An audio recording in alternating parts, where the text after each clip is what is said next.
Aim of the show is to introduce you to the spiritual knowledge in the light of truth. What the grail message. So I'd just like to tell you what is the grail message.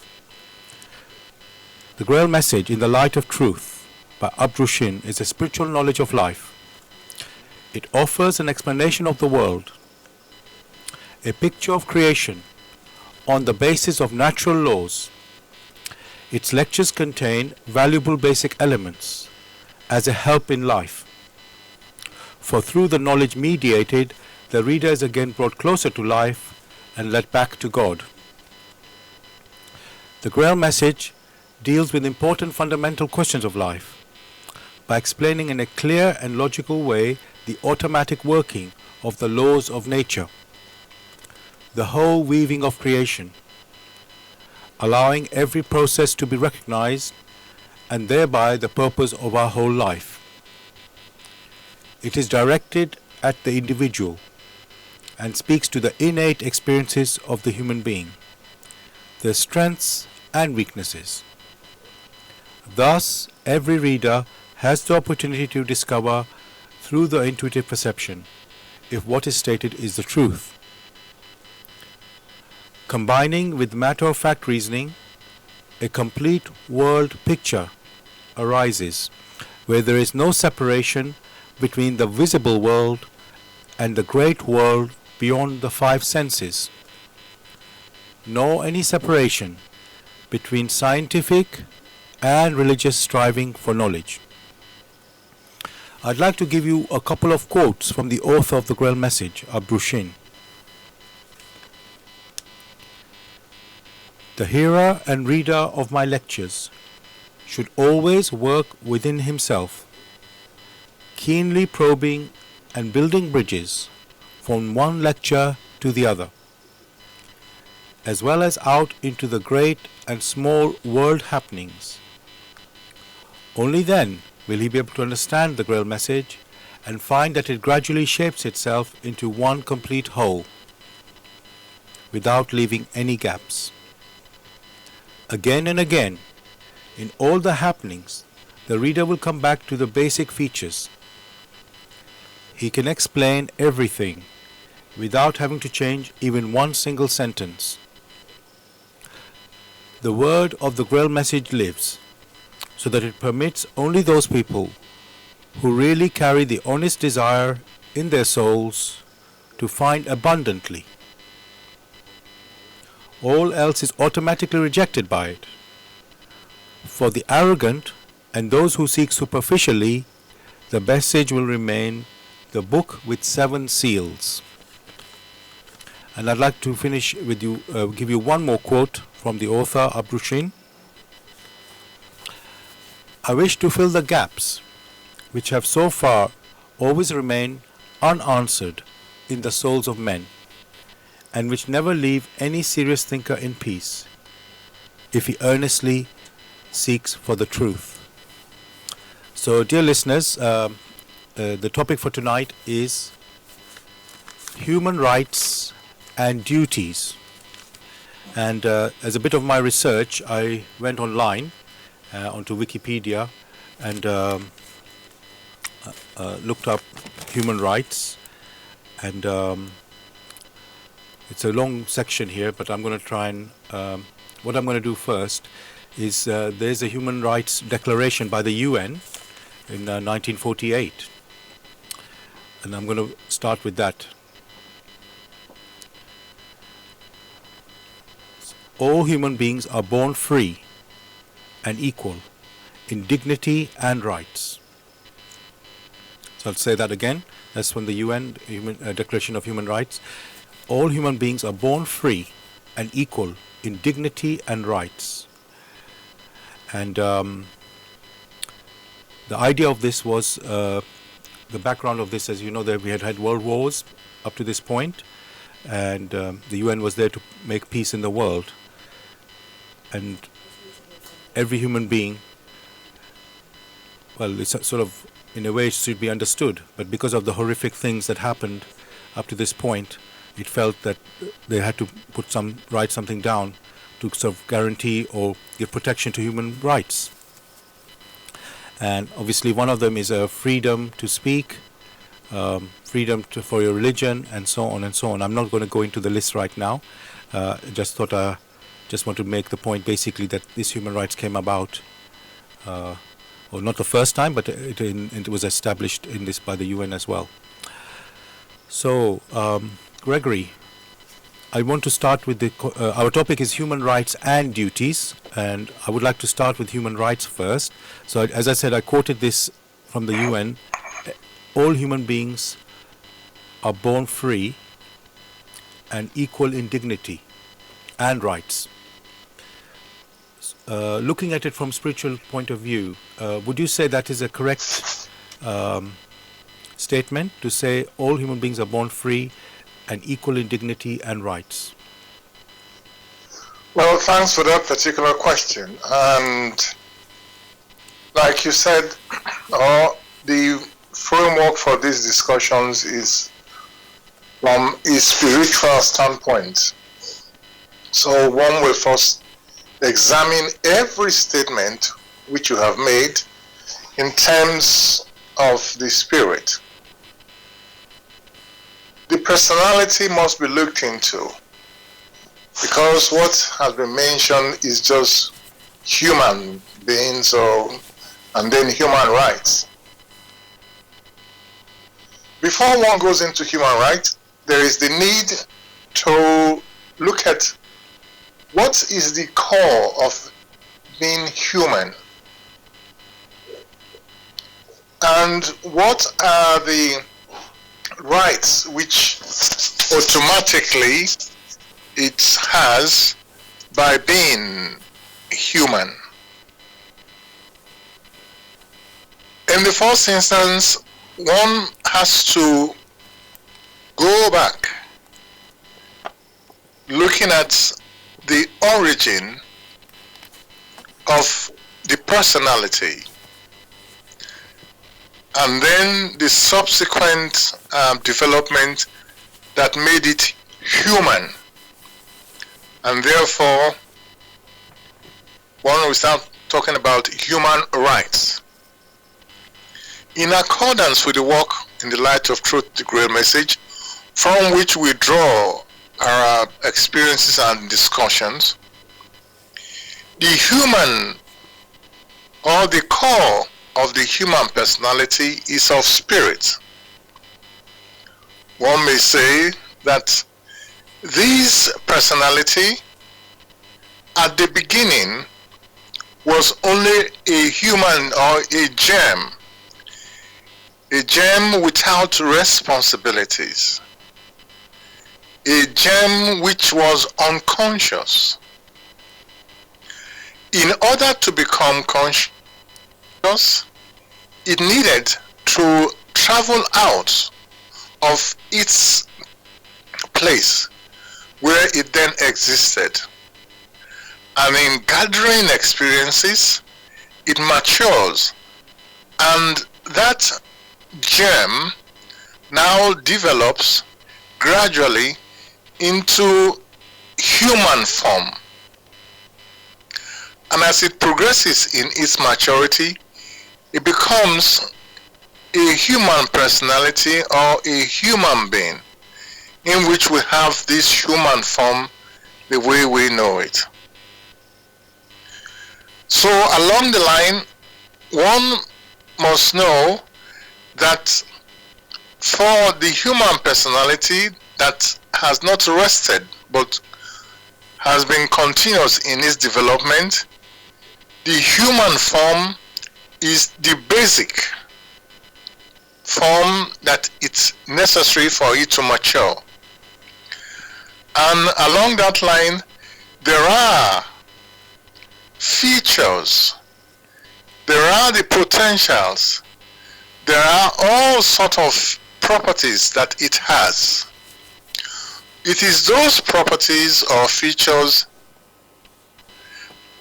which, through the laws of creation, through which it came into existence, or in the process of coming into existence as such, it has these properties or rights which creation has granted it. those ones are the human rights. And as long as it strives within these human rights, it's able to develop itself. As long as it fulfills its task, which has been granted it by the creative forces, then we may talk about a human being along that lines. Not before. Being born on earth is a different manner. It's a different matter of itself, because it has traversed many distances, many spheres, and has incarnated here. And on incarnating here, its intrinsic properties, which are the rights and the supports which are its due, is what it uses.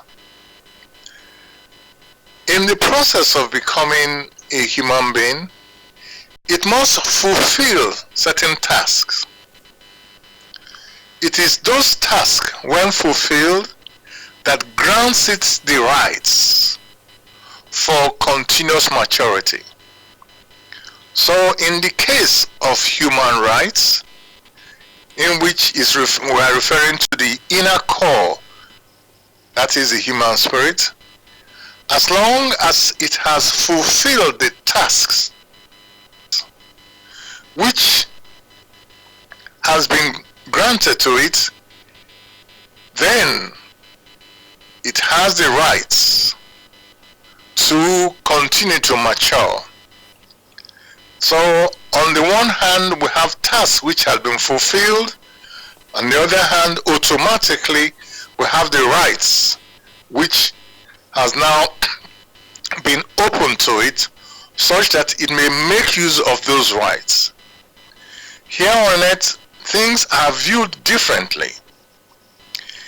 Each personality has come here on earth to mature, and it's the duty to ensure that in its journeys, it, like others, does not disturb others who, like him, are striving to become matured.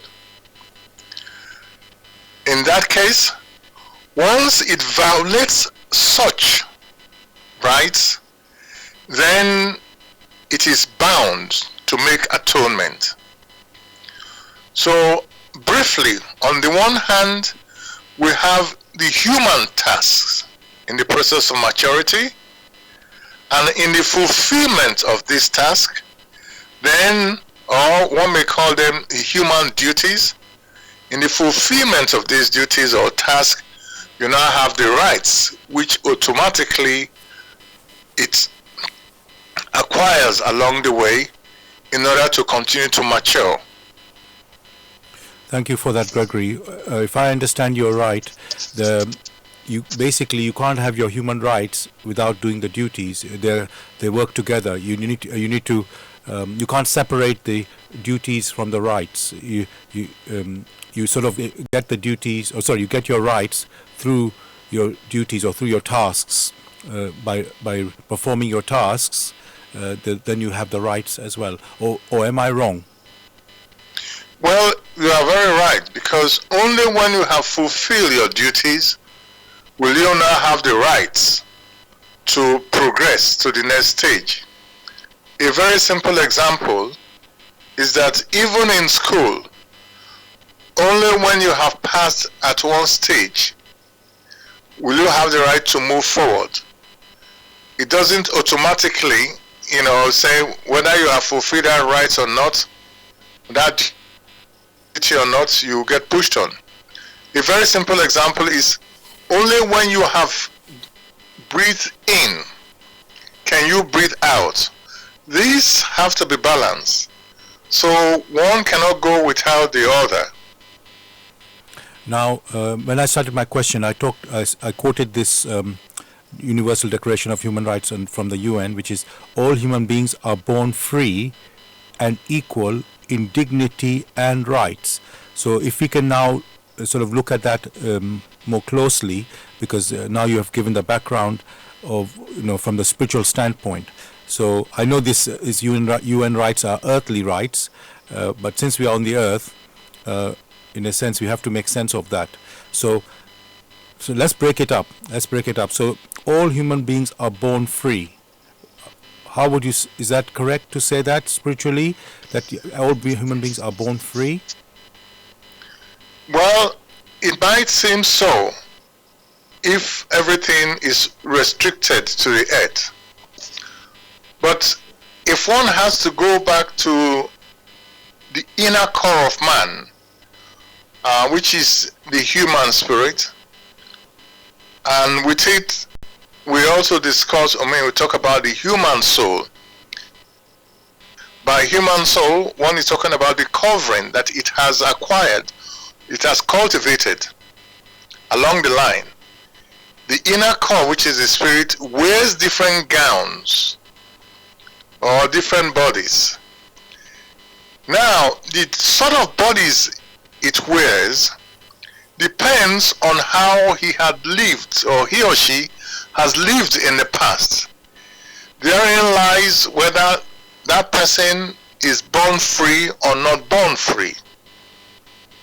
For someone who has burdened himself with so much karma and it now incarnates on earth as an ill person, for someone who may have some hereditary disease, would you say that person was born free as compared to one who was not, who has not got such a disease?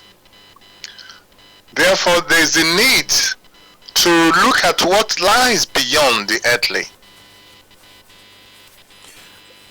In our previous shows, we have said that human being has free will. So I just understood from that in everybody, when they say they're born free, it means you have the free choice. Wherever, it doesn't matter where you're born on the earth, you will always have the freedom to choose, and that right cannot be taken. So I know this one. I'm looking at the UN declaration here, and I think what they, although it doesn't actually define it fully in here, what is free, there's something probably I should read a bit more text what is free. But I just thought freedom. Let's say you have the right to speak freely. Let me say that, and that in a way, your free will. You always can think freely in your mind, and you can speak. Maybe not in the public, but at least you can, what you can think freely. You're definitely able to think freely, and so maybe the word free. What my question is that not inherent in a human being, that he has the freedom? He has freedom in speaking and in thinking. Well, you have now brought in constraints. And the constraint is thinking and speaking. To think freely is an inalienable right of everyone. So one cannot say, the person has no rights to think freely. But again, when thoughts are mentioned, those thoughts sort of become a condition that attach us to one sphere or another, or enable us to be attracted or to attract other thoughts. So one should view these things along such lines. Yes, the free will to make decisions is always there, but the consequences of the decisions, those consequences are then subject to the laws of creation through which the human spirit, came into existence. So everything what you are saying is when the freedom is not stand by itself. It has to work within a context or within a framework. It can't, you just cannot. Yes, you can think this freely, you can say something freely, but it has to work within certain parameters or frameworks. So I think I think I understand where you're coming from there. Thank you for that answer, Gregory. I just want to tell listeners, dear listeners, you're listening to Bless Radio. It's the Tuesday night spiritual discussion program. The aim of the show is to introduce you to the spiritual knowledge in the light of truth, the Grail message by Abrushin. And the topic we're discussing tonight is human rights and duties. And you can join in the discussion by contacting us on this UK number, which is 079 444 31366. You can call, text or use WhatsApp. If you're outside of UK, it is 0044 79 444 31366. And dear listeners, if you are interested in picking up a copy of the Grail message or want to get some more information, you can go to this website, which is www.grailmessage.com. I'll spell that: www.grail, Grail, message, MESSAGE.com.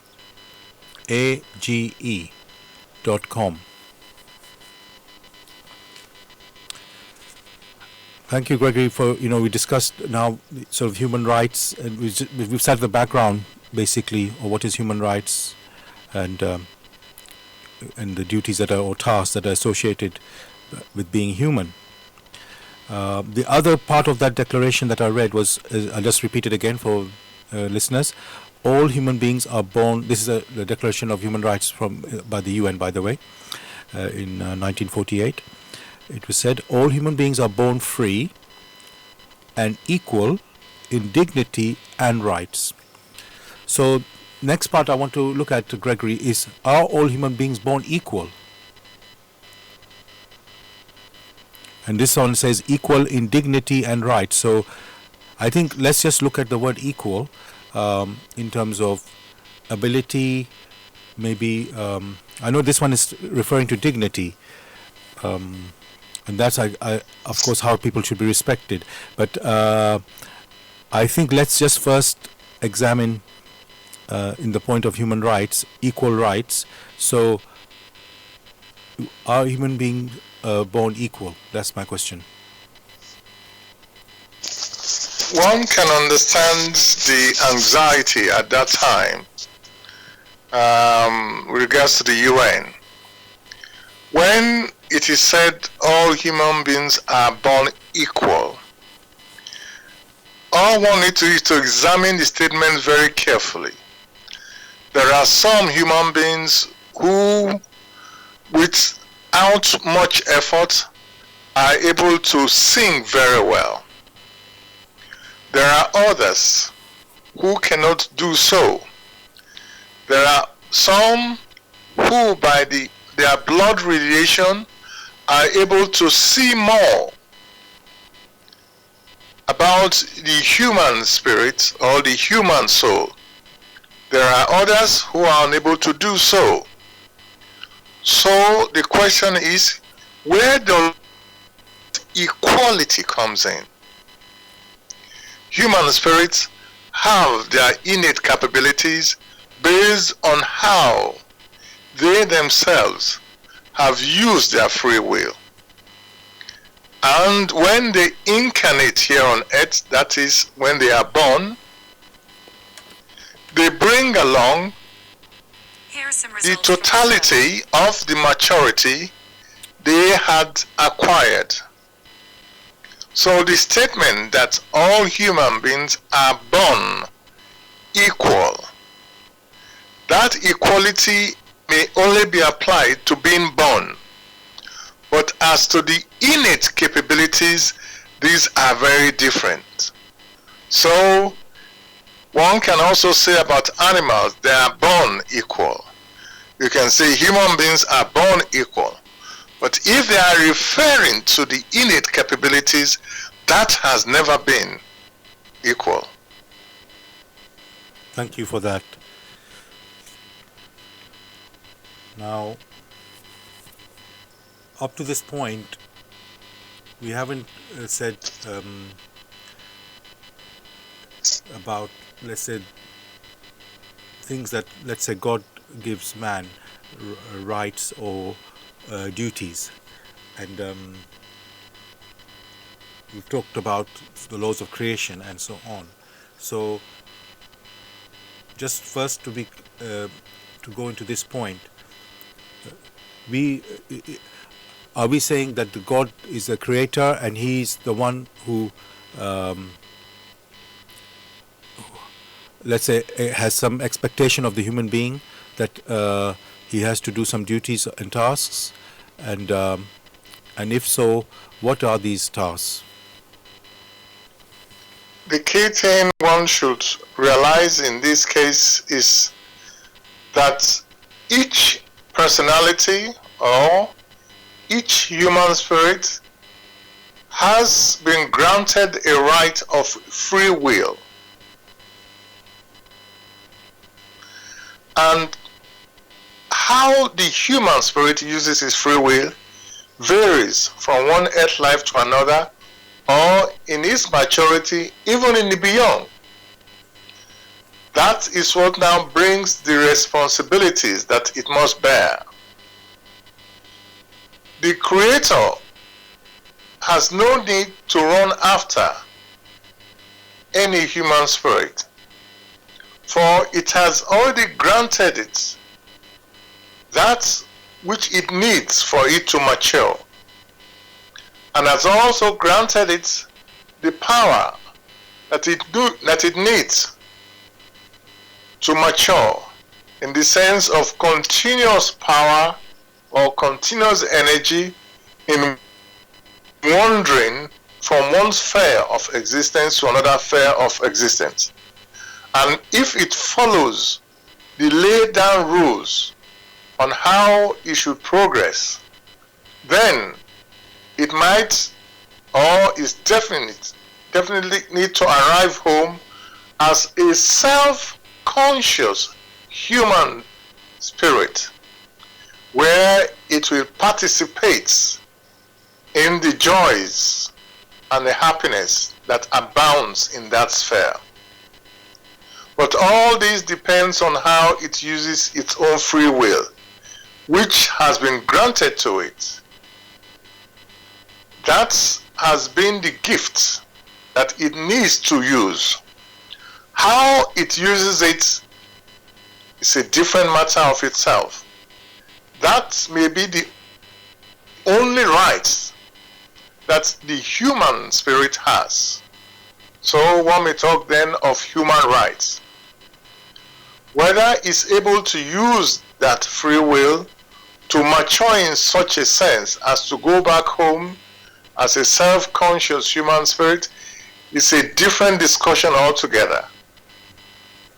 Now, Gregory, what you've just said there is like giving a picture for an individual human being, and then on the earth there are, let's say, many human beings, as we are living in let's say communities or societies or countries, and there's a government and so on and institutions where certain people who are, or even businesses and so on, and we have organizations or, let's say, governments which are collectively are stronger than one or two individual. Let's say a member of the public, is not as much power or even equality probably as a king or a prime minister or ruler.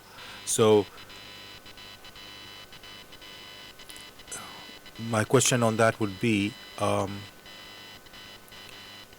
when somebody is in a more powerful position than someone else, does that mean that the one who is, let's say, in a weaker position, if I can put it like that, has less potential as a human being, or restricted even? Because let's say somebody has power, who's in overall charge of this country or whatever. Does that mean a person who is not in less a powerful position has less power or less freedom or potential and or maybe even restriction? The question or the answer to your question is no. But one should never forget that even in a society that one has incarnated, one also contributes to the maturity of that society through one's own personality, whether one is a child or not. So one cannot push away and say, oh, this society, I don't like it because I am superior to this society. One way or the other, that society to which one was born, one had been attracted to it because of some homogeneity, else one would not have come there. So on the one hand, you give from your personality to the society, and the society in return gives something to you. It doesn't mean that the exchange may be pleasant. Some of the exchanges may be rough. But one should be very conscious that one contributes to the society one way or the other. When you are contributing to the society, it doesn't mean that you yourself must be at the helm of the society. You can contribute as a musician. You can contribute as a doctor. You can contribute as a messenger. What counts is your attitude towards the job or towards the task which you have at hand. There are many who have incarnated, and all that they need to learn is patience. Or all that they need to learn is to be helpful to others in such a way that the threats which hold them to that society or to that realm, all right, those threats will be severed such that before long, when they are severed from the toils of the earth, they will float back to much higher realms. Doesn't mean you have to be the ruler. On the contrary, the ruler, so-called, has many responsibilities, and how he or she executes these responsibilities, or how he or she has tuned his attitude towards society in making the society better, that then becomes a judgment for it.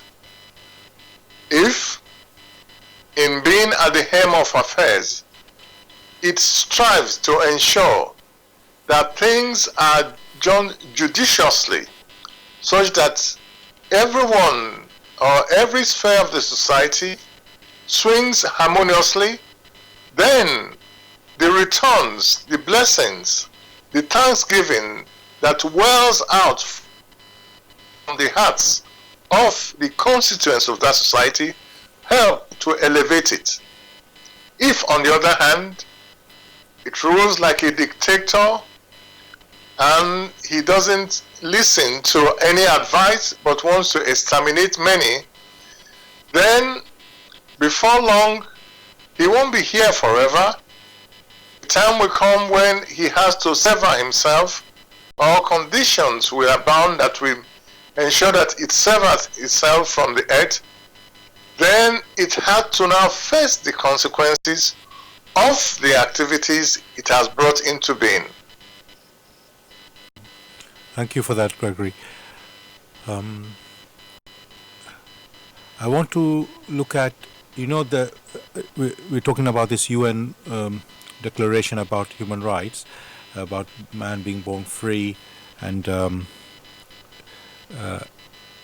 just read this bit where all human beings are born free, equal in dignity and rights. Now, as we know, the background to this was the world wars that happened before, and the terrible human behavior in these world wars. And now I want to look at something out a little bit away from that, in the sense of because when you're brought up, let's say, by your parents, and obviously they will feed you, they will clothe you, they send you to school, and you get educated and all that. So this is like an expectation of every child, or society even, and in a way, the human rights, this declaration was a way to, you could say, legally enforce how a human being, an adult human being, should behave, towards another fellow human being, without sort of coming from a religious or spiritual background, just making law for all human beings in the world. So without sort of alienating any particular religion or anything like that, just so it applies to anybody universally. So my question there is, do you think that is not think, but by putting something into a law, let's look at the reality, what has happened since this 1948 declaration. We still get war, we still get torture and war, abuse of human rights or human beings, let's say, and so does, in a way, putting these standards and legislation really change the human being's behavior or country's behavior? Let me say, it might, in some countries it does seem to work, but in other countries it doesn't seem to, they don't respect these, let's say, laws. I'm not trying to say this is a pro-democracy or anti-democracy, just I'm not putting any judgment on that, but simply, by declaring these laws or putting these laws, which are supposed to be universal, like I say, it doesn't seem to always work. So is there any point in having this, what I would say were before the moral principles, which were not written down, and here somebody thought, let's write them down so that it applies everywhere? Do you think that make any difference for in improving the world, or in did that make any difference there? Nations are not empty, but have constituents. And the constituents of nations are human beings who are striving to mature.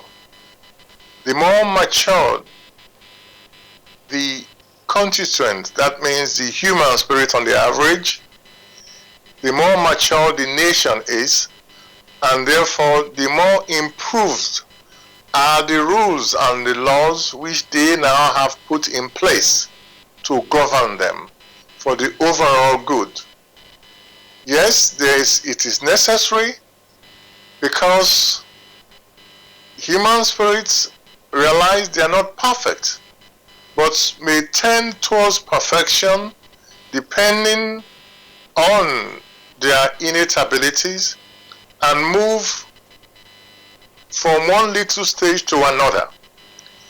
For example, you have someone who is learning to play music. At the beginning, he or she makes mistakes, but does not give up on it, is persistent, all right, lays down rules that it needs to follow, such that it will not forget what stage it was in the previous time.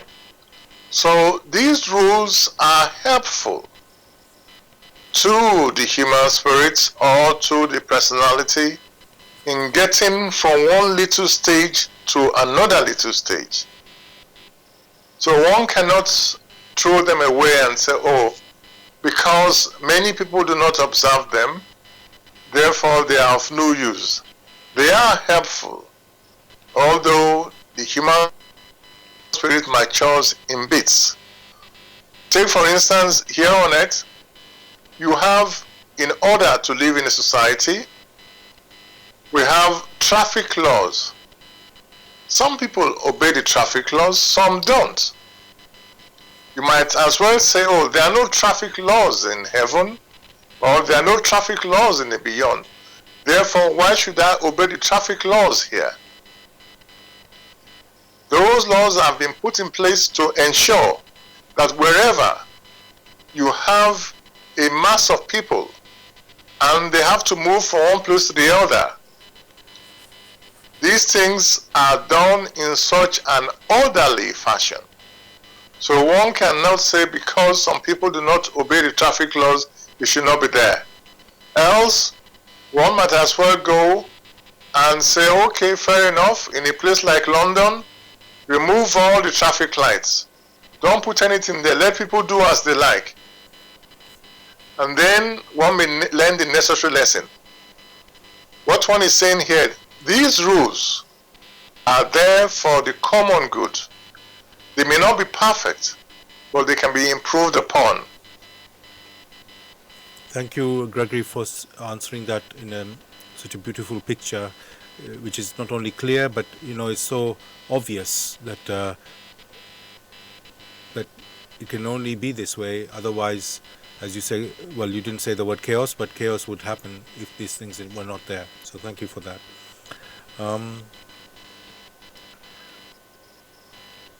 Now,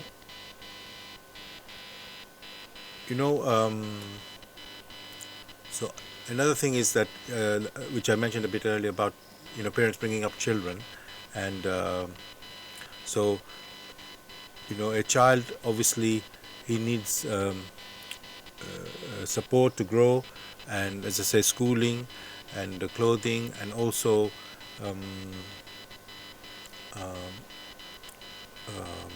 I could say love. That is these are all essential ingredients in to bring up a child on this earth. Now,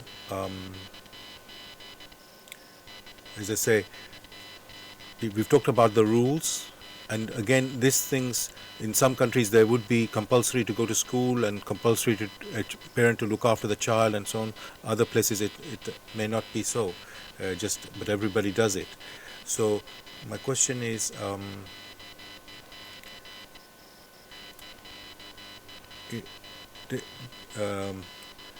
it's a bit sort of following on from what we talked earlier, the previous question. So do we need everywhere to have such rules and regulations to make this, for these things to happen, for, let's say, for a child to be brought up properly? Or is, because it wasn't there in the past, let's say, hundreds of thousands or maybe hundreds of years ago, these rules were not there. Although the same thing was happening, people were going school and all. So is that like a development for the human beings to have these rules? Is that a sign of progress, you could say? As human beings mature, they put in place the sort of rules that will help them to move from one stage to the other. So the rules which must have been put in place about 200 years ago are different from the rules which have not been put in place today, which is necessary for human maturity, and also necessary the way the society operates. Maybe hundreds of years ago or thousands of years ago, people could just leave their hometown and wander to different parts without any worry about what will happen to them with regards to, what will happen to their property. One cannot say so nowadays because society has moved on. So you now have the society in which there are locks you need to put in place. The same thing goes for children. That you have, the child does not live in a vacuum. there is a society in which the child has to exist just like the elders. And in that society, laws are made for the common good. Although you may find some of these laws, because they are not perfect, they become lopsided. But the rules have to be made. What counts here is what supplies the cognitive rules which have to be put in place.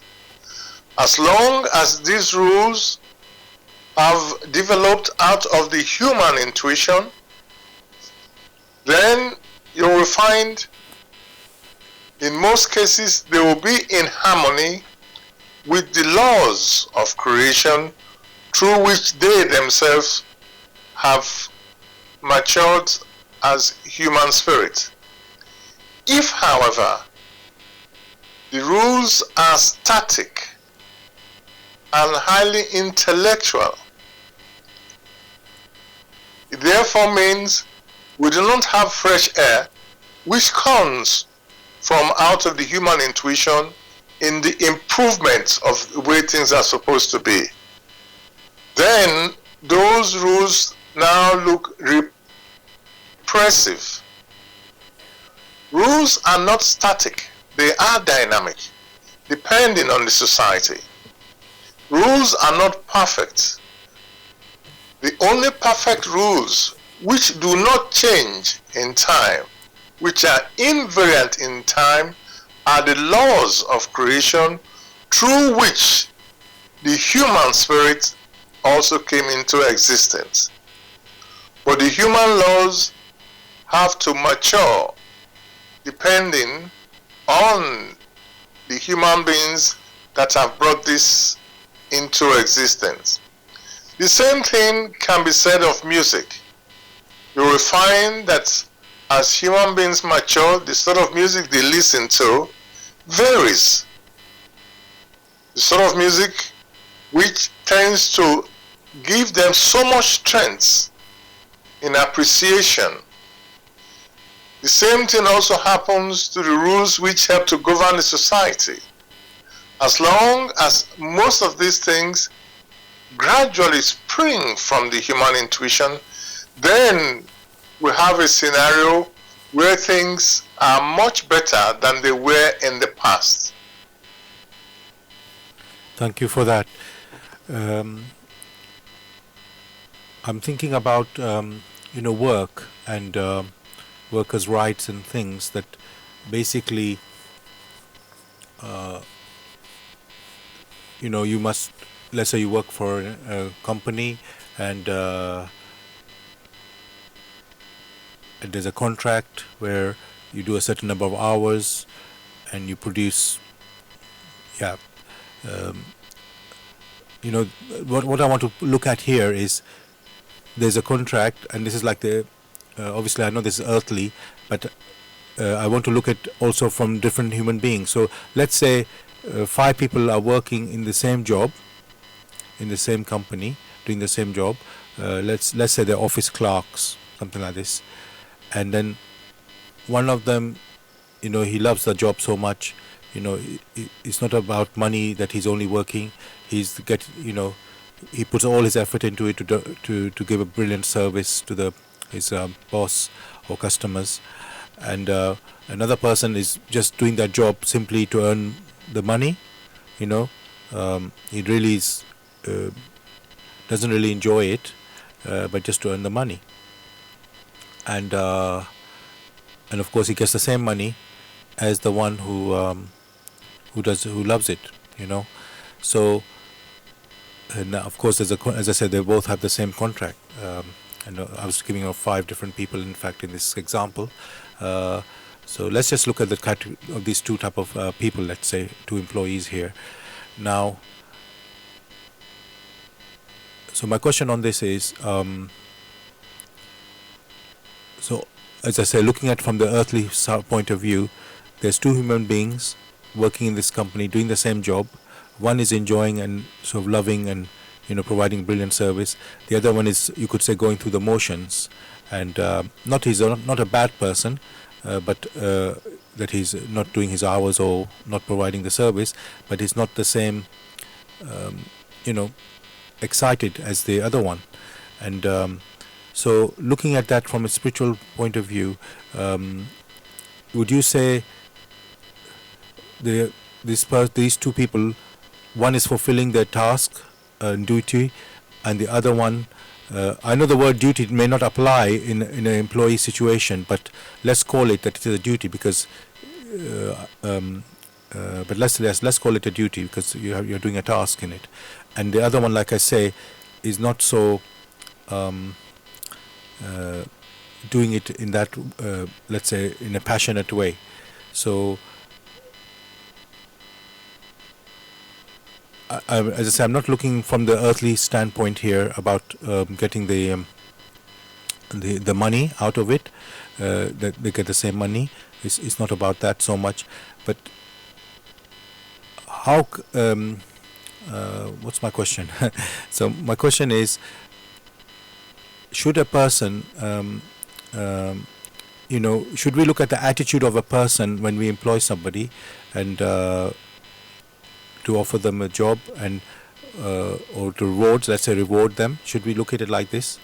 Because as I say, some people are passionate and others are not, just there to earn the money only. So yeah.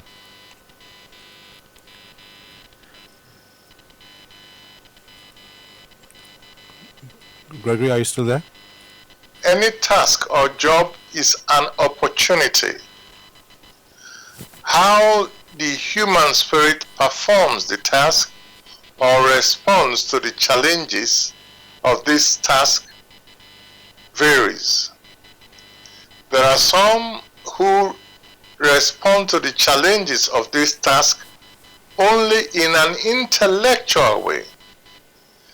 There are some who not only respond to it in an intellectual way, but also in a non-intellectual way, in accordance with the laws of creation. Whatever a person has sown, that is what he or she has to reap. So the one who responds to the challenges in an intellectual way will reap intellectually. The one who responds in an intellectual and also non-intellectual way has an advantage because he has put some things in place.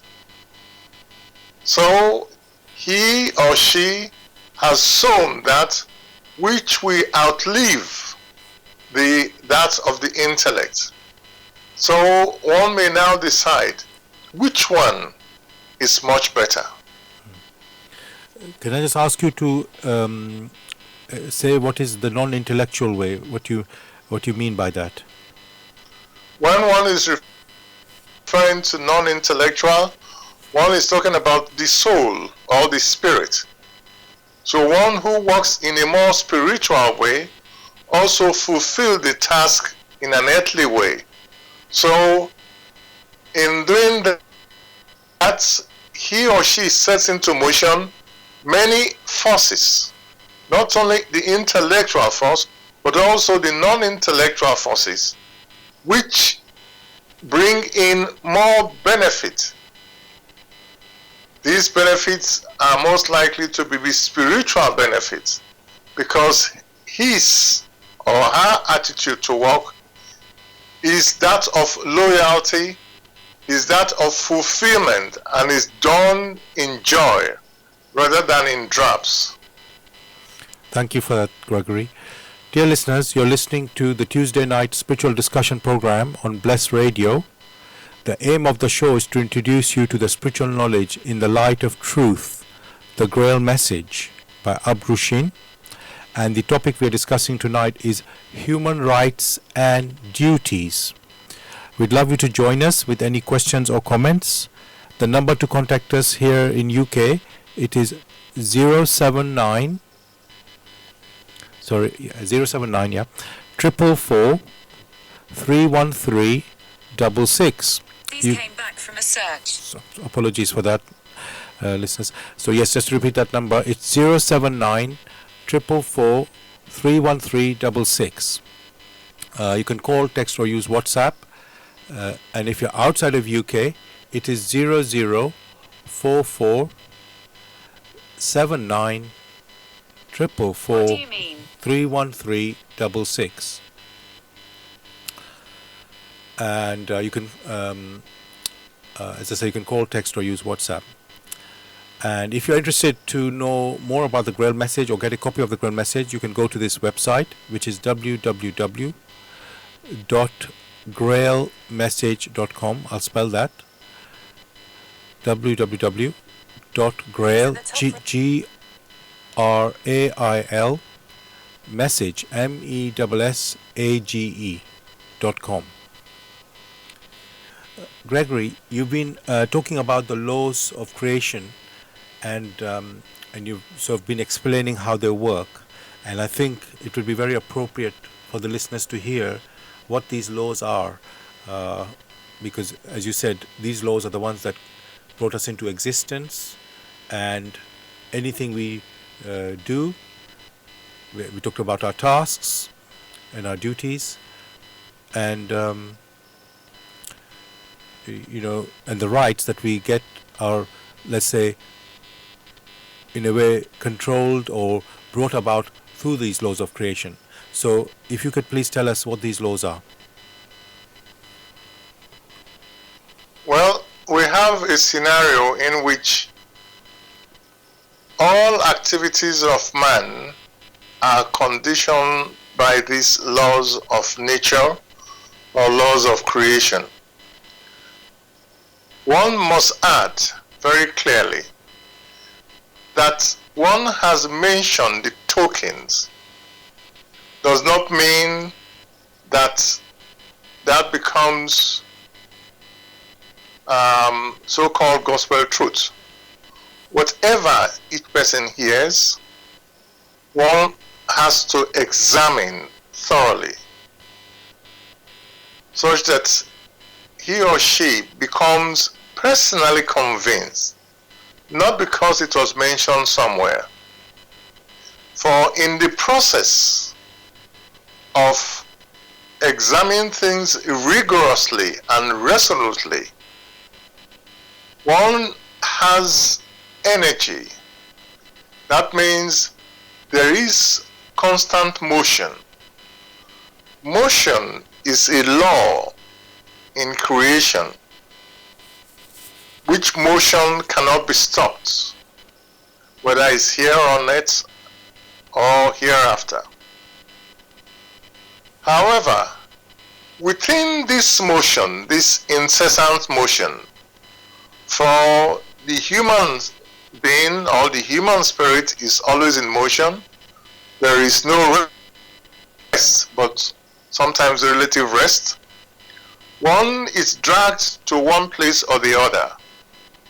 What drags one to one place or the other, or what attracts one to one place or the other, or one person or the other, one may refer that as the law of the attraction of homogeneity. A more intellectual way of viewing it is that of resonance. When it is said that there is resonance, then it means there is some form of attraction. For if there is no resonance, there is no harmony. Again, like you find in music, where we have resonance, different resonances and harmonies. So one may summarize that as the law of the attraction of homogeneity, or more precisely, the law of attraction of homogeneous species. And again, like on stress, resonance here is the key. One has mentioned it, but each listener has the duty and has the task to check it out in the walk in the light of truth, the grail message, to ensure that indeed it is a law. Not only should one check it out in the walk, one should go out into nature, into everyday life, to examine these things very coherently and therefore attain personal conviction. The second law one may mention is that of reciprocity. For wherever one has given rise or given cause of an action, that action in homogeneity is tied to the one who initiated it, and therefore by returns we'll find in reciprocity, like you have in shareholders, there will be returns, and one is then in a position to share on those returns. And that is what we mean by reciprocity. For the one who brings certain forms into existence or into being is tied to those forms. If, for instance, one brings beautiful music into existence and others also enjoy it, one is tied to this because one also not only enjoys the music, but one is then forced to attracted to those who have similar abilities. So these things are tied to one another. One cannot escape from it. And the third law, which one may refer to as that of gravitation, is that which is heavy or that which is dense sinks, whereas that which is lighter rises. This can be observed in air current. These can be observed in our moods. Whenever we are moody, we feel as if there is a pressure which forces us down. Whereas when we feel happy, we feel lighter. It's as if our feet do not touch the floor and we flow along. These things are realities. But that we have mentioned that they are realities doesn't mean that every person sees it so. Each personality must examine, for it has the right to examine because it has the free will which has been granted to it as a right. It is that free will that enables one to move from one realm higher towards home as a self-conscious spirit, or to sink down in accordance with the laws of gravitation. Thank you for that, Gregory. I wanted to look at again a bit more on the rights, you can say, of children on their parents, and you could say. So, with regard to that, we've mentioned these laws, and I always think that everything must always be in balance.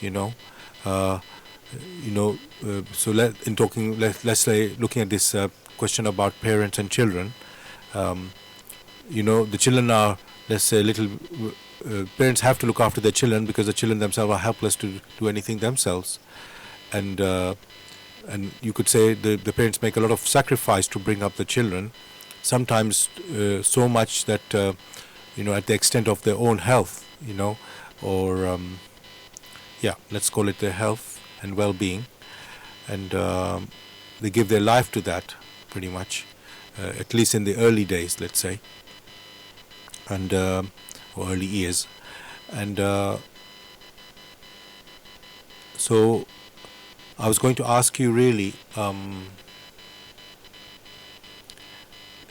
then yeah, what the parents try and do is try to, earn money, just to bring up their children, and they always the attitude seems to be that they want to bring up their children in a better way than they themselves experience from their parents. Nothing wrong with what their parents brought up with, but always they want to improve, then have a better experience for their children than when they had their own childhood. So, do you think when with this attitude, or not think, is this attitude or this behavior of parents working almost like a living for their children, I will say it like that, working and living for their children, is that healthy, and is it the way we're spiritually meant to be, to look to, because it's a duty, you see, to look after your children and bring them up. So is that the way to be, basically, to work your life, focus on that? At least I know it's in the early years, this is a big issue for parents. They love their children so much, they will do anything for them. Would you say that is that the way it's supposed to be, in a spiritual way? Parents take on responsibilities by providing the conditions in which a fellow human spirit need to incarnate here on earth. Thereafter, it is the bond of love that has been developed along the line between both the parent and the child that, fashions the way forward. There are many that hold that bond of love for a long time. There are others that hold it for a short period. There are others also who have an intellectual way of going about things.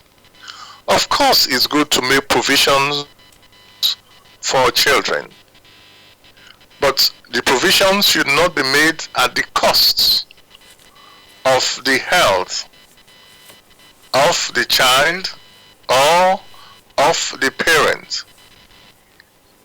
Ambitions, personal ambitions, are completely ruled out. If a parent wish to do that which is right, let us use the word, instead of parent, say an educator needs to do that which is right in accordance with the laws of nature, then it needs to first understand the nature of this particular child. Then it can adjust itself in going about the task that it needs to perform to get the child to grow up in accordance with what nature has required. What will be wrong is for a parent to say, because I am a doctor, you, the child, must also be a doctor. That will be completely out of place. For each child has its own intrinsic abilities. If one intends to educate the child as a parent or as a teacher, then the educator must first make available to itself the knowledge, the knowledge that it needs to help in the education of that child. That means the knowledge of the capabilities of children of that particular child. For each one is different. Then in that scenario is able to give to the growing child what it needs. Else it is a complete waste of time. Or you might teach the child all you think he should know, and when the child grows up, it goes this way. what one has discussed is only a tiny token. One will advise many to check out the work in the light of truth, the Grail message, where these things are discussed in details, in the smallest details, so that educating parents who wish to ensure their child is well educated should know what challenges they have before them and how they have to go about these challenges. But above all, that they themselves who wish to be educators should not forget that they, like the child, are here for self-improvement and therefore should not forget their own personal tasks. Thank you for that, Gregory. Dear listeners, as Gregory mentioned there, he advises you to look in the Grail message, and if you would like to get a copy of the Grail message, and or you still want to find some more information, you can go to this website, which is www.grailmessage.com. That's www.grail, Grail, message, MESSAGE.com. Greg, I just want to explore one more thing about parents and children. In the world of today, I know it's like a materialist world, but let's look at it in the context of parents and children. Let's say parents are working hard to earn money, to make things, provide the comforts for their children, so that in a way make things easier for them. For example, what can I say? They would,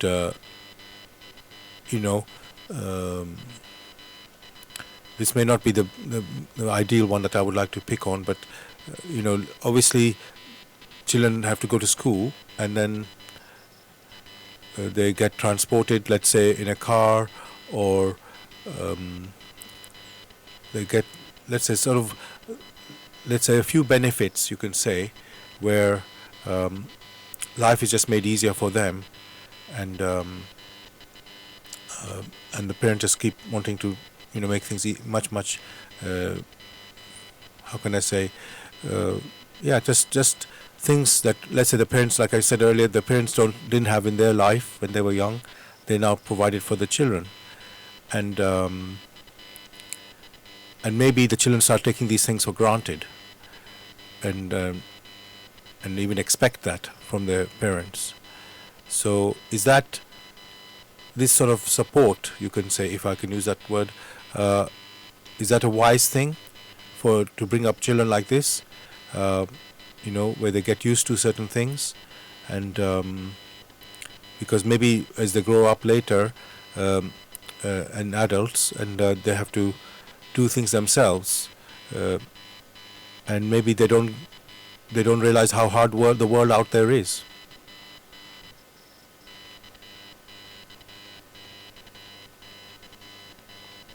Gregory, I think you're on mute. Are you there? You mentioned that later the children have to do things themselves. This is true. At the beginning, when it's a babe, you do not expect a little baby to do things by himself or herself. But as long as it's in that stage, it is well and good. But as the child grows up, the educator must adjust itself to the demands of that child, which demands are to adjust itself and work out what the child needs, not what the child wants. For needs and wants are different. So you will find that in order for you to educate the child properly, you would also wish that the child assuming that you have done your work properly in the education, is able to adjust to the challenges which will then come forward as time goes on. If along the line the educator, the parents, are unable to, through examples, educate the child in such a way that the child is able to stand on its own, then one starts calling things into question. The key thing here is, to some extent, the growing child needs to be supported in such a way that it comes to a stage where the child has to stand on its own and be able to work out things. That is the main purpose. If, however, the parents do not stop there and wish to, in quotes, pamper the child such that it's unable to stand on its own, then the child becomes like a hothouse plant. And before too long, the parents, who will not be living forever, will have to depart and go their way. And before long, the child will now find it was not prepared for the challenges which were definite to come. Then such a parent, one will say, has failed in his duty. The key thing here is always to prepare the child for the challenges which abound in society, such that the child will then adjust not only itself but its inner attitude in the so-called struggle for existence. Thank you for that, Gregory. Now I would like to look at another part of education. Let's call it spiritual education.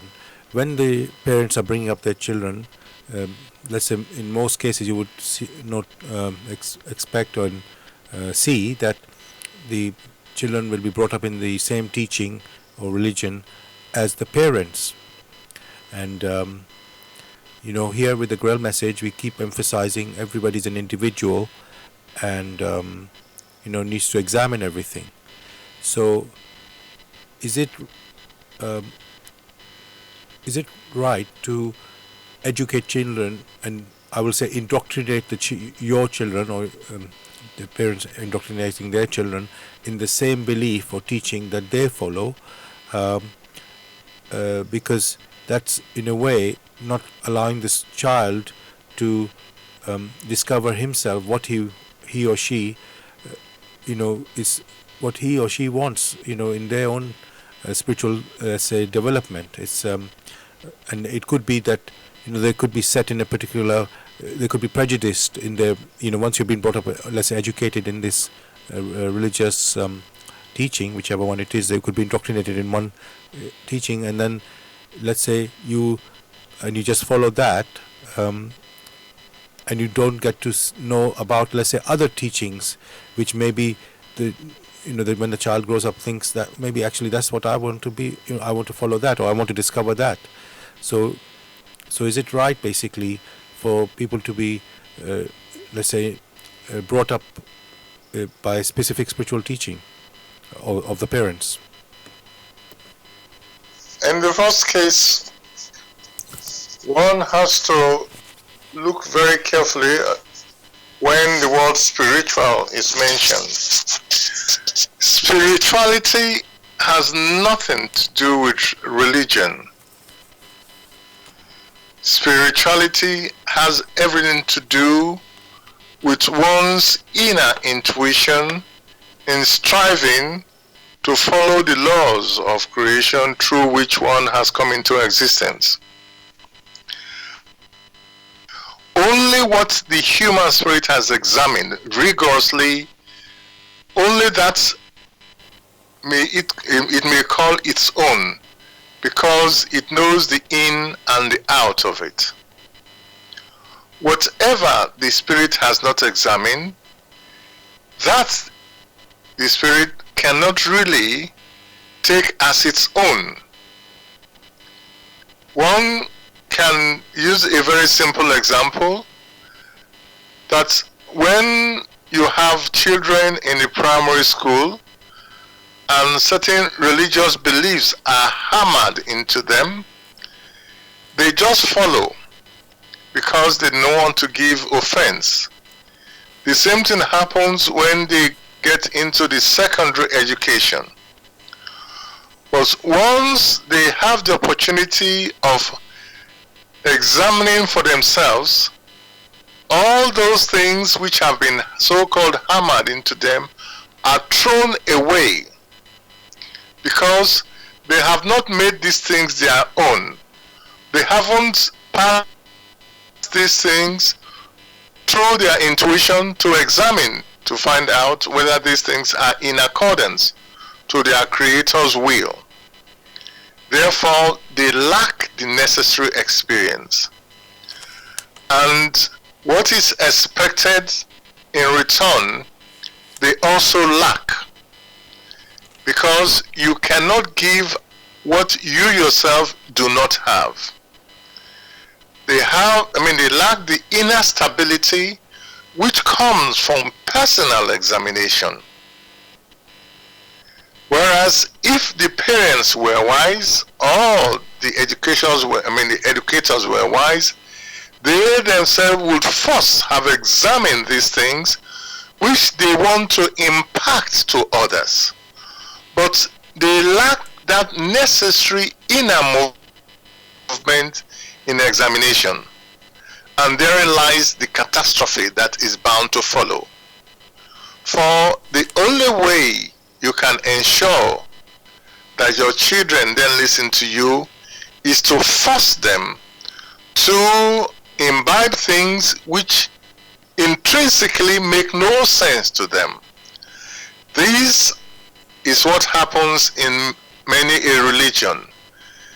Therefore, you have many others who now, along the line, in order to win favors, pretend that they are religious or they are spiritual, but by their activities they lack any spirituality, and these can be verified from their activities, their actions, their thoughts, the way they care to relate to others. So many a parent or educator must be very thoughtful and careful, and must first strive to understand that which it intends to teach others. Else, one is only granting them crutches, which crutches will be shattered when reality sets in from that which is spiritual. Now, I know this may not directly relate to tonight's topic of human rights and duties, but it follows from what you've just said about spiritual learning or teaching. Let's say a child asks a question. You got children always asking questions from their parents, why is this or what is that, and all these things. And then let's look at some question which is spiritual, like life after death. And let's say the parent believes in life after death but doesn't really know, if it's a blind faith, let's say, that the faith says there is life after death but doesn't really know himself. And the child is being taught about, let's say, is being brought up in that spiritual teaching, and then he asks, or he or she asks, oh, is life after death, is it true? And then the parent, let's say, if he's honest, would say, no, I don't know, this is what our teaching tells us. So you could say the parent isn't really qualified to teach the child here, because he or she doesn't know himself if it's true or not true. And so would you say it is better to when you educate the child or bring up the child about this spiritual knowledge or teaching, to say to the child that, look, I'm telling you what I know, but really you need to discover it yourself? Something. What I'm trying to point to is you need to bring up a child that they are brought up to question and develop themselves, so that they go on their own journey and not just become like I don't want to use this word robot, but just to copy the way the parents, whatever the parents have been through. So the real education would be to bring that child into become an adult who is, let's say, free thinking and free examining themselves, rather than again, well, I was going to use the word indoctrinated, but I don't mean that in this case. I just mean just follow what the parent has been. It is always good for a parent to be honest in matters that relates to either religion or to spirituality. If a child asks a question and the parent does not know but only believes, then it is only fair to provide an answer. I believe this, but I don't really know it. Because if one looks at events, a very simple one is we wake up in the morning and the saying, the sun rises from the east and sets in the west. Or we are told that the sun goes round the earth because we have day and night. The child observes this, the parents have observed this, but the parent cannot prove it and say, I believe it. Maybe in future, if one examines further, one will find proofs or counter proofs.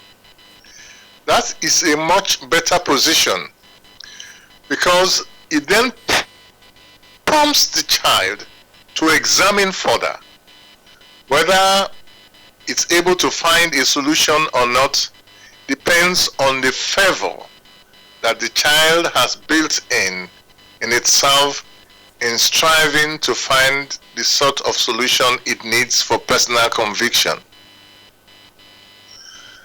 If, on the other hand, the child asks a question and it is dismissed because the parent doesn't know anything about such, then we have a scenario in which the child begins to doubt. Those inner doubts remain with the child. And before long, once it has the opportunity to move away from the parent, it will go on its own. And it will become convinced that the educator or the parents know very little about what they themselves have held so dearly. But at the same time, they do not understand. But the key to everything is understanding. If one lacks the understanding, then it's very difficult to move forward. Thank you for that, Gregory.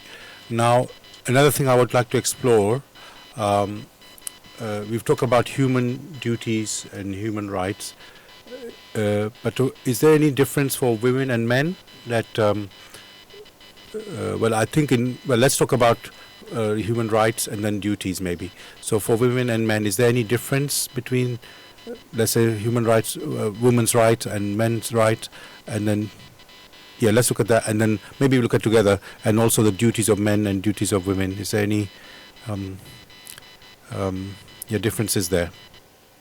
So we in terms of I don't quite know what to say in terms of duties, but yeah. Let me just ask that generally to you. Any differences between men and women's duties and rights?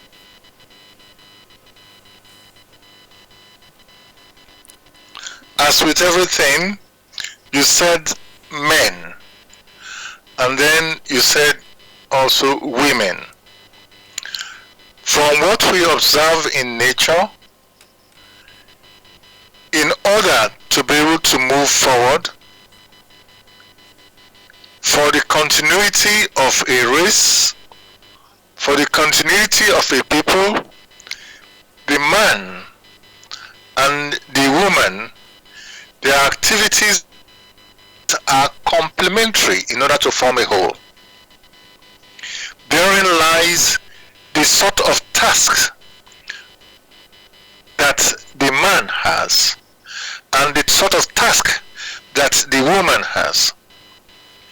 The duties of the woman are different from the duties of the man.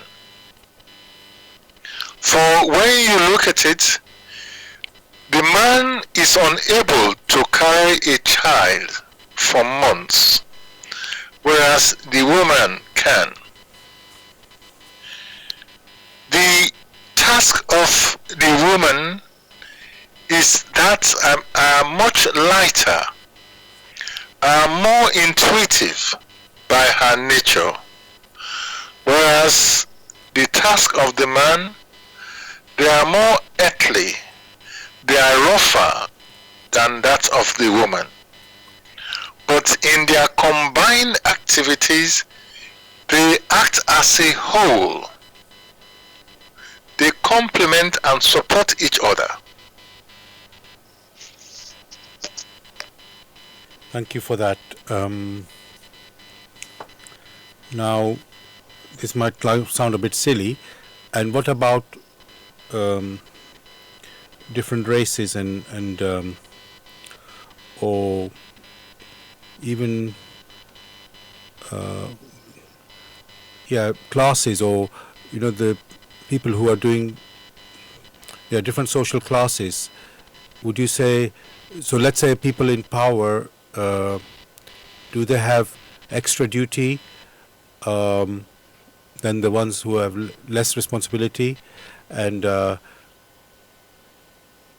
and does that mean they have more rights because they have, let's say, a king than the common man, because he doesn't have to do that sort of duty? Is there some difference there?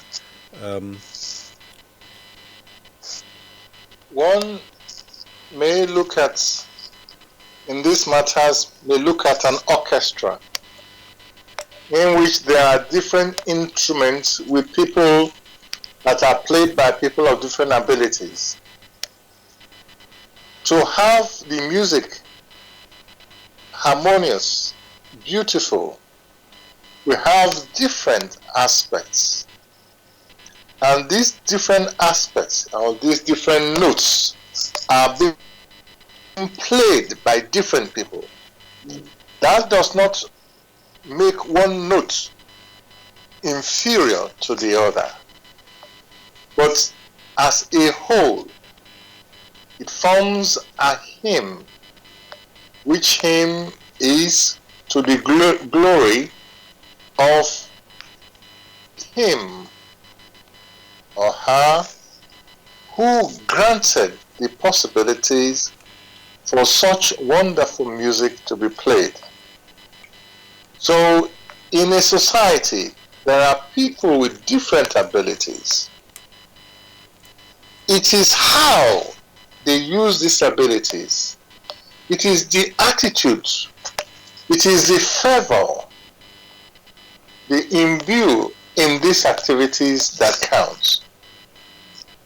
If along the line they strive to ensure the bit which they need to contribute to the job is done in such a way as to resound very well, then they themselves are fulfilling things in accordance to their Creator's will.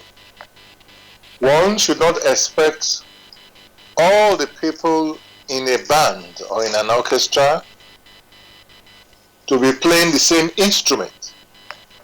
People play different instruments. In a society, you have doctors. In a society, you have engineers. In a society, you also have musicians, you have teachers. The activities of all should work harmoniously. Those who are the coordinators, so-called leaders, those ones are the ones who help to ensure that things run smoothly. It doesn't mean that they are superior to others, but the task which they have in an earth life is to assist in the coordination of events to ensure that there is peace and harmony and joy amongst those who constitute the society. And my other, I know I mixed two things there, which was a race and like social status, and I just want to look at the race aspect as well in terms of that. You know, I mean, we've seen in history countries colonizing other countries and trying to sort of dominate them, and even, well, we even had slavery, as we know, and which of course is no more, well, at least it doesn't exist legally, even if maybe there's some people are still practicing in some other ways. But so my question on this is there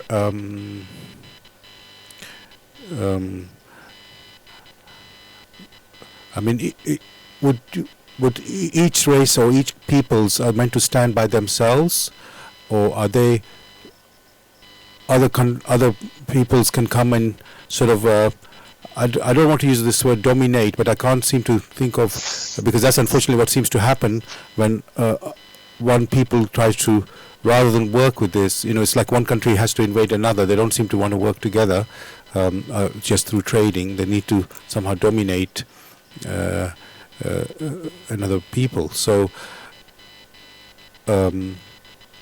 so is that, would you say that is that meant to be part of development in nature, where somebody who's stronger you know, has to rule over a weaker one, weaker people, I mean peoples now rather than individual person, to help develop the weaker one, or is that that is just what I said is just not true?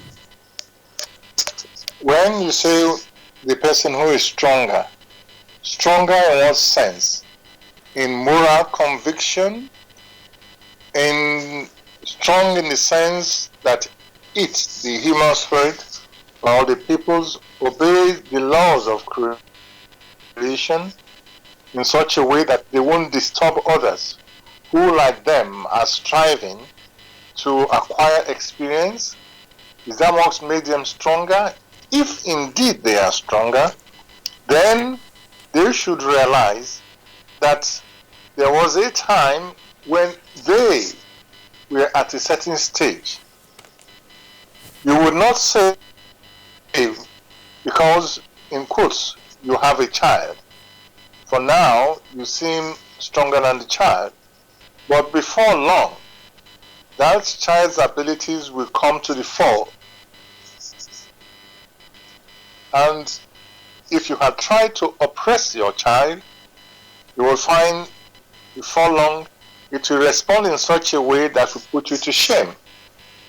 So when one is saying stronger, is the word stronger in terms of the inner maturity. For that which is inner, which is more matured internally, will always be dignified in its response to matters. It will not want to force down people's truth when those people are not matured enough. What you now have basically on earth are those who always do things in an intellectual way, wanting to pilfer what others have achieved. That others do not carry guns or carry deadly material does not mean that they are inferior to you. And on the other hand, it's most likely they are more civilized than yourself. In these matters, one should know that it is fear that rules over many a person. Fear which has sprung out of their inferiority of those whom they wish to subdue, because they now envy the possessions of others. And they are afraid that before long, those people whom they look down haughtily will rise up and overcome them. So one has to be very clear when the word superiority is used. If it is spiritual superiority, it will present itself in a more gentle and helpful manner to those who have not yet attained to that level where the man who is superior stands. The intellect does not understand that. So it's a different story altogether.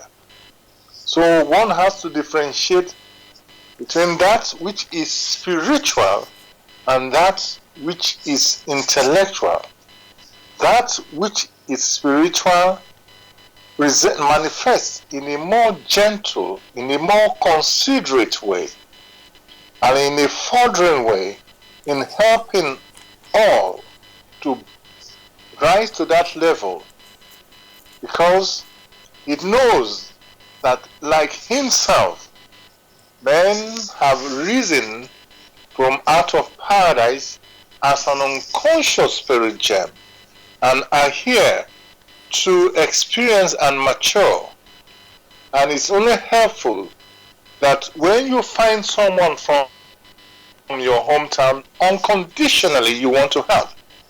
So in the spiritual sense, once you have deep within yourself, you sense that someone has arisen or has set out like yourself from the paradise of man, it is only natural that you do the best you can to be of assistance to that person, and not how to subdue that person and steal from him what he possesses.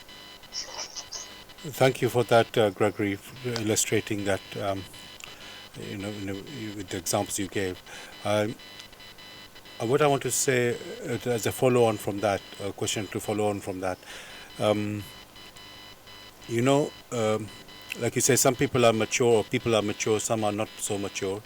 And those who are more mature, they do use, let's say, a more peaceful, loving and gentler approach, because they know that's how the world is supposed to be. It works like that, and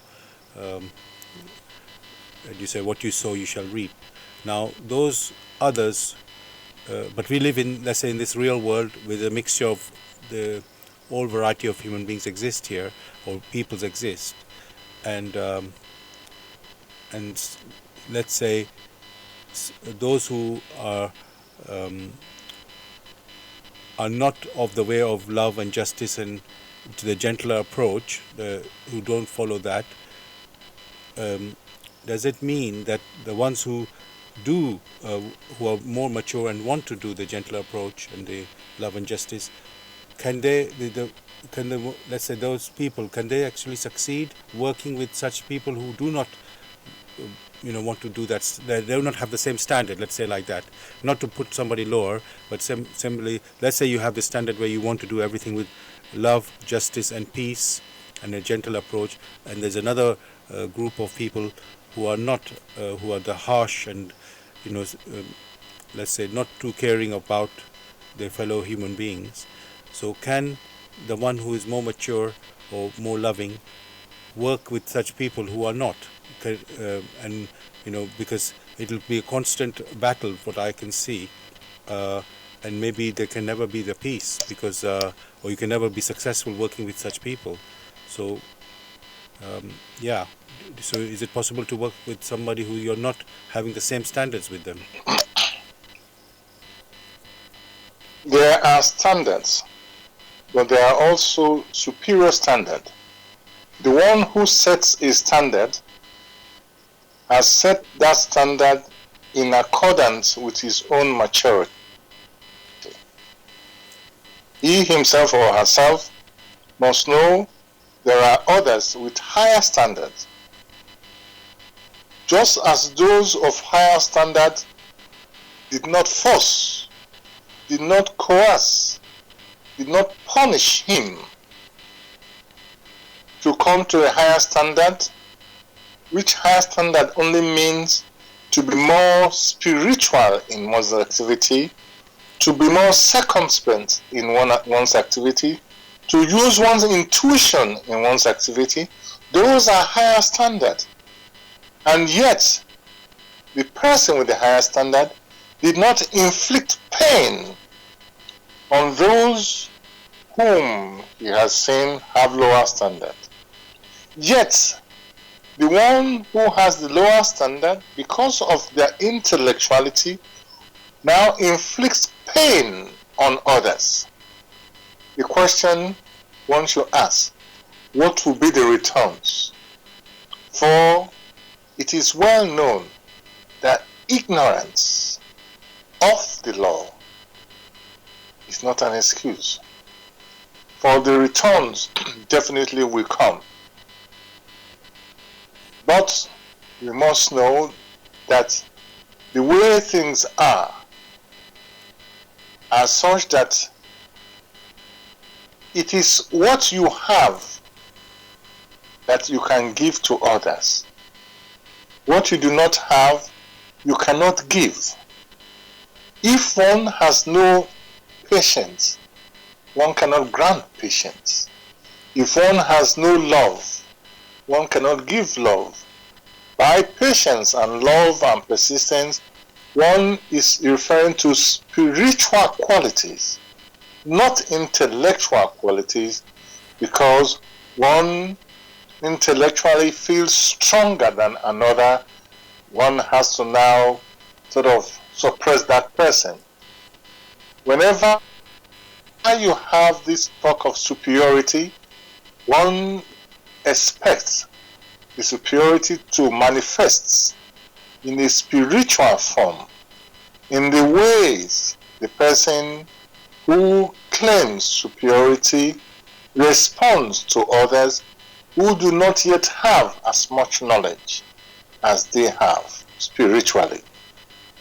Even nowadays, you do not expect someone who is learning a language, who is at the beginning of learning a language, to be as knowledgeable as yourself, who has already learned the language. You do not expect the language to be forced down one's throat, but you do expect that, like a child, things are taken in bits until there is certainty and the person who is learning is able to establish the structures. That person may fall down now and then, but before long will learn to stand in the language. That is what is expected spiritually, for one to mature, not forcing things down people's throat. For anyone who does such a thing, him or her lacks the necessary experience on how to guide others. Such is an inferior being. Thank you so much, Gregory. We've come to the end of our show tonight, listeners. Hope you enjoyed the show. The topic was human rights and duties. and obviously we'd love you to pick up the Grail message to find answers to this, to give you a spiritual understanding about life, and then answers this Grail message and answer questions, every question basically that you might have about life. So Gregory, I just want to ask you, is there anything you'd like to say to the listeners to say goodbye? Well, I wish them all the best in their efforts to examine this work rigorously. Thank you for that. Dear listeners, we'll be back next week as usual, Tuesday, 6 p.m., the Spiritual Discussion Program, with a new topic. We'll let you know when we start the show what that topic will be. So I wish you all a great week, and God bless. Take care, everybody. Brother Sayom should be coming soon. Take care now.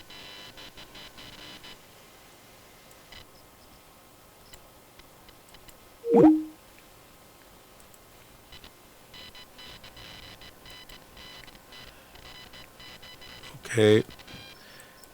Dear listeners, hold on for Brother Sayom. Hopefully he's on his way. In the meantime, I'm going to play some adverts. I'm just looking for them.